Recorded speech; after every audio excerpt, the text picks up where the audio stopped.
When the darkness comes, it brings fear and worry with it. And when your life is turned upside down, how do you handle it? What if there's someone close to you going through this bad time with you? Maybe even getting it worse than you. How do you cope? How do you try to overcome the bleak circumstances you're in? Do you try and help the other person first? What would it take for you to push through? Hey there. Welcome back to another night filled with tales of terror.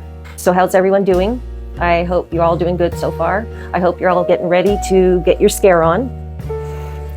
Tonight we're going to hear part 2 of Lance and Jesse's story and find out how everything turns out for them. I am hoping for a good outcome. Those boys have suffered quite a bit already. Okay, so what do you say we get started? But before we do, I first just want to say that, like in all my other videos, you may find yourself questioning if this story is true or not true, and here's where I ask you just to hang on till the end of the video so that we can all find out together. Now, get comfortable, click the like and subscribe buttons, turn down the lights, and let's begin.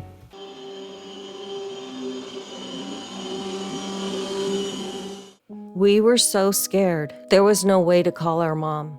There was no way for my mom to get to us even if she wanted to. So Jesse and I just lay there, our eyes on the window, watching the storm blowing trees outside and listening to the rain tapping incessantly at the glass on the window. The thunder and lightning would roar and crack so loud it sounded like we were right out there in the middle of the storm. I didn't know how much time had passed, and I wondered if Jesse was awake, so I sat up and looked at his bed. He wasn't in it, and our door was open. Dread sunk right into the center of my gut. I got out of bed and started for the door. Then Jesse came running and gasping. "She's dead." "Who's dead?" I asked him. He whispered dramatically, "Aunt Beulah is." He said he didn't know what happened. I was asleep, I guess, but then I woke up and I was inside of the room we're not supposed to go into. "Did she see you?" was my first question I blurted out because this could be bad. Jesse stared at me wide-eyed. "No, she didn't see me, but I saw her. She was on the floor." I wanted to get out of that room because there were things in there that scared me. Creepy dead things. Things that looked like little kids, like our age. Jesse lost it right there. "I want to leave, Lance. I want to go home," Jesse started to cry. "I want Daddy." I started to choke up. I had to hold it together. I know. Me too," I told him. I tried to get him to stop crying because if she woke up from hearing us, she'd get angry and I don't know what she'd do. Maybe add us to the collection of dead things Jesse said he saw. I decided I would go and investigate my brother's claims. I asked him to stay here in the room with the door closed, stay in bed under the covers, and I would be right back. He was scared, but he did as he was asked, so I snuck into the hallway as quiet as possible and closed our bedroom door behind me. My stomach was churning with fear, but I had to check things out. If what Jesse said was true, then I could tell my mom and she'd have to get us out of here. So I pushed forward, and as quiet as a mouse, I walked to the entrance of Aunt Beulah's room. There she was, lying on the floor. She was still, and I couldn't hear her breathing. She was dead. I backed out of her room and quietly walked to the forbidden room. The door was partly opened, I'm sure from Jesse not closing it behind him. It let out a little squeak. My heart nearly jumped out of my throat. I stood frozen for a few seconds. I didn't hear anything, so I pushed the door open and walked into the room. It had a strange chemical smell mixed with the smell of something rotting, and Jesse was right. There were jars filled with liquid and body parts that were small, like us.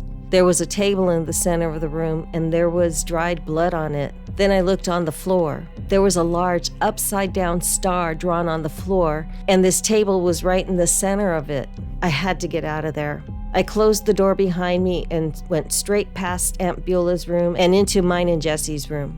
I closed the door and pushed the dresser against it to lock us in. We just gotta wait for Mom. Jesse nodded. He was scared. I was terrified, but I couldn't let him know that. I was the older brother. It was my job to protect him. The rain continued to pour, lulling me and Jesse to sleep. But then I woke up terrified. I looked at Jesse and he was gone again. I looked at the door. It was still closed with the dresser against it. "Jesse," I whispered, "where are you?" I looked under the bed. He wasn't there. I went to the closet and there was an opening. My heart started to race. I walked through the opening and I froze. Jesse was on that table inside the room we weren't supposed to go into. He was frozen stiff, but his eyes were open and staring upward. Then I saw her in the darkness. She was hunched over Jesse. Her hands were waving over him like she was casting some kind of spell, and she was saying words that I didn't understand. What was she doing to him? I had to stop it. I took a step forward, and without even looking at me, she waved me away, knocking me backwards into a wall. I must have blacked out. The following morning, I woke up and darted straight up to see if Jesse was in his bed. He was, and he looked horribly sick. He was pale, his lips blue. He was having a hard time breathing, and he was suffering from a fever. "Mom!" I started screaming for my mom as I ran to help Jesse. Help Jesse what? What was I going to do for him? Before I could say anything, my mom came rushing into the room with the doctor. The doctor went straight to work on Jesse. My mom saw the terror and confusion in my eyes. She told me Aunt Beulah contacted me at work last night and told me I needed to get here quick and to bring a doctor because Jesse looked very sick. She said she'd try to help him, but she thought a doctor better come. My mother asked me to get some water for Jesse from the kitchen. When I went into the kitchen, Aunt Beulah was sitting at the table. I couldn't believe what I was seeing. She somehow looked younger and thinner. I stood there staring at her. "What the hell are you staring at, boy?" That voice kicked me right back into what I went in there for. "I came in for some water for my brother," is all I said. I walked to the sink and poured him a glass, and I walked back out, doing my best not to look at Aunt Beulah again. I headed towards mine and Jesse's bedroom. I never knew what intuition was at that time, but I was feeling it deep into my gut. Jesse. I ran into the room, dropping the glass of water on the floor. A piece of glass cut into my foot, but I didn't feel it at the time. Just as I got to the door, the doctor walked out of the room with a grim look on his face. Immediately after, my mom wailed out crying. I ran past the doctor and into our bedroom. Jesse was gone. He was gone, and I know exactly why. "She did it! She killed Jesse, and she's gonna kill me next!" I screamed at my mom. My mom looked at me, shocked by what I was saying. I wouldn't let up on her. "You gotta believe me. I saw her. She had him in that room. She was doing stuff to him." "Stop it. Stop it right now," my mom screamed. But I wouldn't. She had to believe me. That evil old bitch killed my brother. My mom slapped me across the face. I couldn't believe it. She wasn't going to believe me, and Aunt Beulah was going to get away with it. Aunt Beulah peered into the room. She looked at Jesse, then at me. I tell you right now that there was a twinkle in her eye. She was pleased. She went to my mother and embraced her, telling her these things happen for a reason, or some nonsense like that. She patted my mother on the shoulder and said, "I'll leave you be. Lance, why don't you come out here with me?" My heart sank. She was going to do me in right then and there. "No," came rumbling out of my throat before I knew what I was saying. I looked at my mother. She was holding Jesse, rocking him like she did with us when we were babies. I looked back at Aunt Beulah, and she stood there grinning at me. I knew right away I couldn't stay there any longer. That evening, I ran away. I ran for my life, and I never looked back. I stayed with Nick's parents for a night. They contacted my dad's brother, and I went to live with him after that. I learned my mom caught the same sickness as Jesse and ended up dead just like him.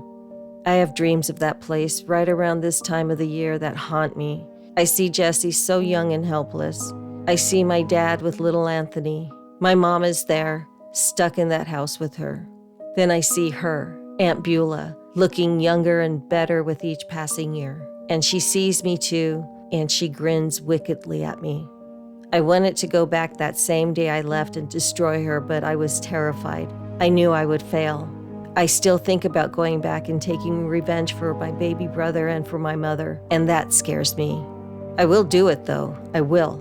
And when I do, I know she'll be there waiting for me. So, what do you think? If you ask me, I think this was way too much for a 12-year-old boy to take on, but his mother really didn't have a choice. And what do you think about their crazy Aunt Beulah? Do you think she's going to end up getting what she deserves? I personally hope so. Well, I truly hope you enjoyed tonight's story, and if you guessed that this story is a work of fiction, well, you are right. Now it's time to say goodnight, but before we do, I just want to ask you to please click the like and subscribe buttons for me, and prepare for more tales of terror delivered to you weekly at 3 a.m. So until next time, stay safe and stay scary.